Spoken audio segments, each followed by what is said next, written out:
How you doing, YouTube family? Today is Tuesday, December 3rd, 2024. It's your man, Big D, and I'm back with another one.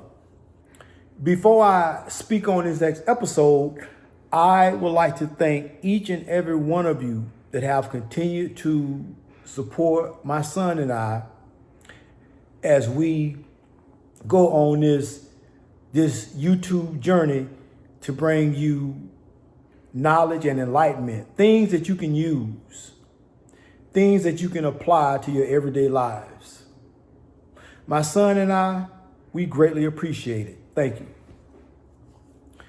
Family, I'll tell you, people have always had an issue with making good decisions.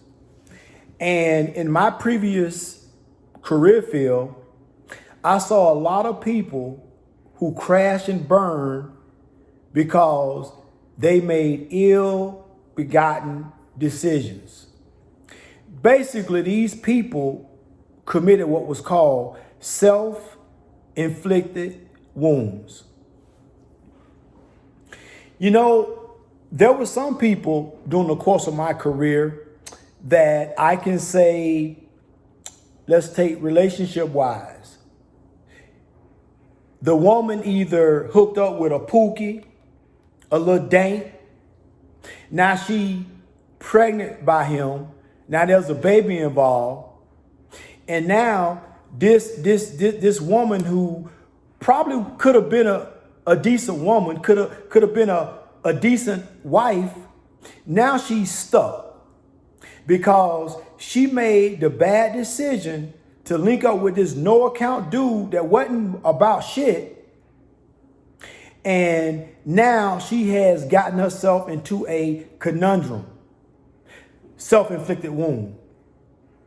I remember an occasion where a brother was being arrested for domestic violence.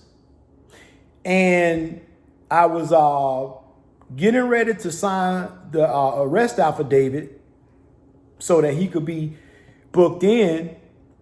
And the brother said, hey, asked my, one of my subordinates, hey, is that your supervisor, pointing at me? And my subordinate said, yes. He said, can I talk to him for a minute? So obviously my subordinate walked over to me and asked me, hey, the guy wants to talk to you. So I went over and I talked to him, right? So he was like, well, why am I being arrested? I said, well, because you committed some type of domestic violence. And he said, I didn't. I didn't touch nobody. I didn't do nothing. So come to find out, after I personally had to, as a supervisor, go in and conduct a thorough investigation, something that my subordinate didn't do, or he just went with the first thing that he thought he believed the woman. I went in and interviewed this woman and I conducted my own investigation. And it came out that this brother did not commit an act of domestic violence. And I told my subordinate, you take them handcuffs off him quick, fast, and in a hurry. But the crazy thing was that out of handcuffs and free as a bird, I told his brother, I said, hey, listen, don't go back to that house, because if you go back to that house, there's going to be a further propensity for violence and something's going to happen and somebody going to wind up going to jail tonight. I promise you that. And this brother's response was, I don't have nowhere to go. I said, well, you can't get a hotel. You can't, you don't have any relatives, no homeboys. You got a car? Because this is my mindset. Anything to keep my black ass out of jail, I'm gonna do it, even if it means sleeping in my car. Can you believe, out of all of that, this brother did not want to take alternate measures to protect his freedom, and he persisted and went back to the house, and guess what? Them handcuffs went right back on his ass, and he went to jail anyway. Self-inflicted wound. I can also remember an occasion where one of my subordinates went to a house and it involved a young white female, pretty girl, had a lot of life ahead of her. She's probably about maybe 20, 21, 22 years old. She was actually going through the fire academy, but she had got wrapped up in a relationship with a female. And come to find out, as we peel back the layers, we found out that this female was no account. She was no good, a pillhead. And my subordinate told her, listen, the best thing you can do is let this girl go. Do not pursue her, because if you do, nothing good is going to come of it. The young lady didn't want to listen. So my subordinate called me, because usually, you know, I have a way of connecting with people and talking to people and talking some sense into them. So I go over, you know, which is something that a supervisor typically does not do. I went over and I tried to talk to this young lady. And after about an hour, this young lady she just could not get past this girl. So at the end of it, the young lady tried to commit suicide. She tried to delete herself and she failed.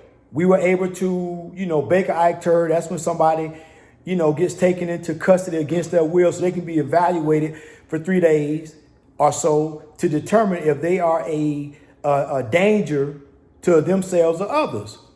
And as my subordinate was driving her to the location where they conduct these evaluations, she said, you know, next time it's going to be a different story. I'm not going to miss.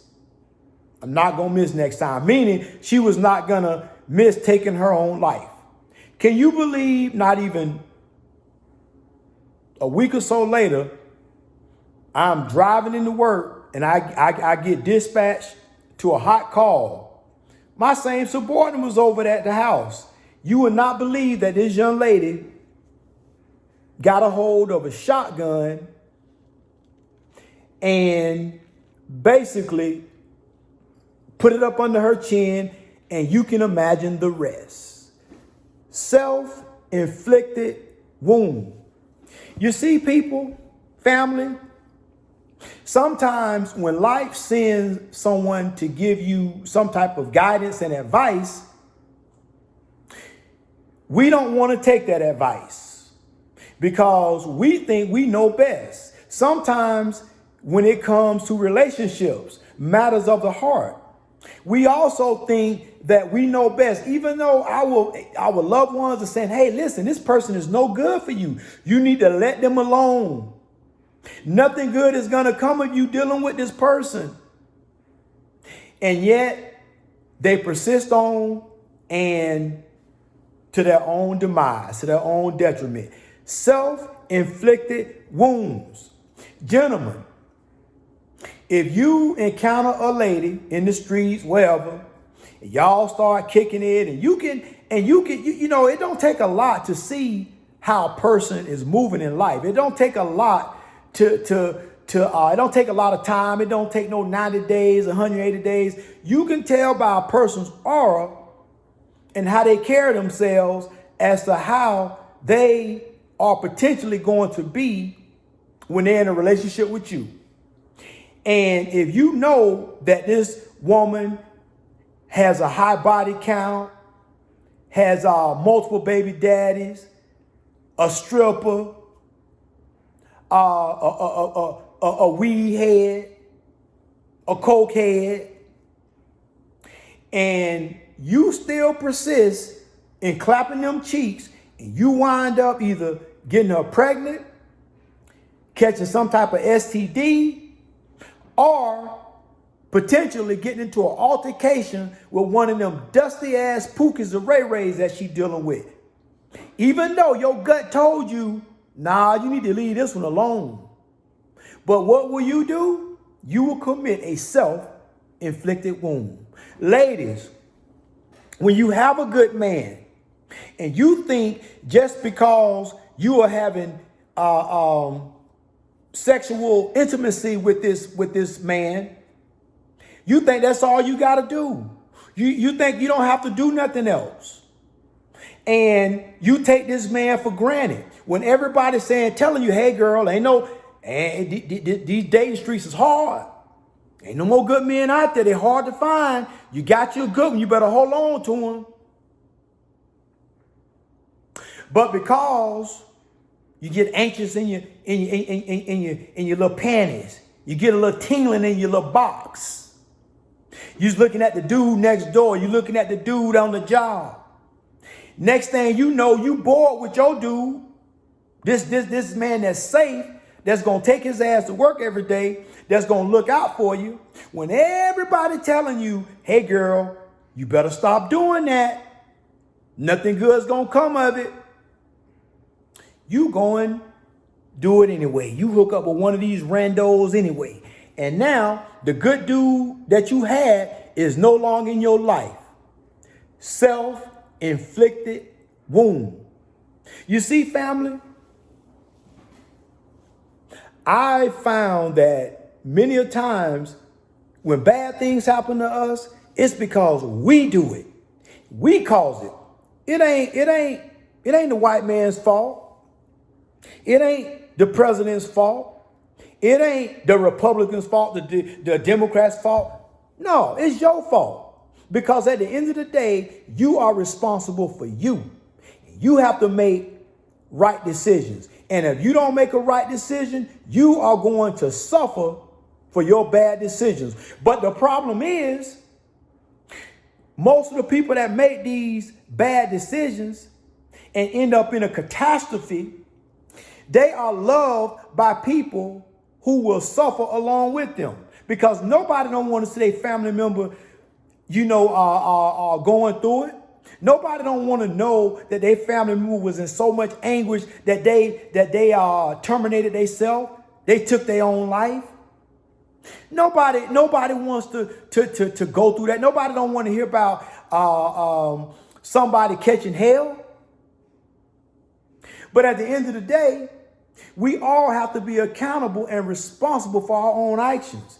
And if you keep committing self-inflicted wounds, one or two things gonna happen.